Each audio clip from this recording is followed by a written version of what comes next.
ఇవాళ చూస్తున్నాం మనం.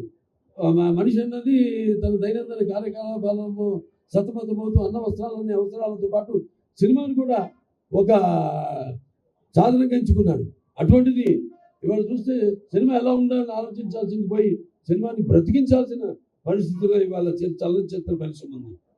ఎందుకంటే అది వేరే వేరే కారణాలు కావచ్చు, కానీ అందరూ ఎక్కువ సినిమాలు చేయాలి. ఎక్కువ సినిమాలు చేయాలంటే సంఖ్యాపరంగానే కాదు, మంచి సినిమాలు చేయాలి.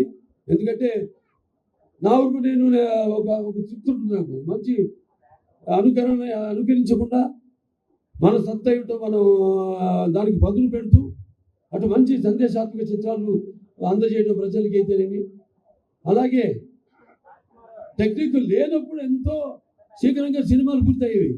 ఇవాళ టెక్నిక్ పెరిగిపోయింది. టెక్నిక్ పెరిగిపోయి సినిమాలు ఒక్కొక్కరు చాలా ఆలస్యంగా పూర్తి చేయడం.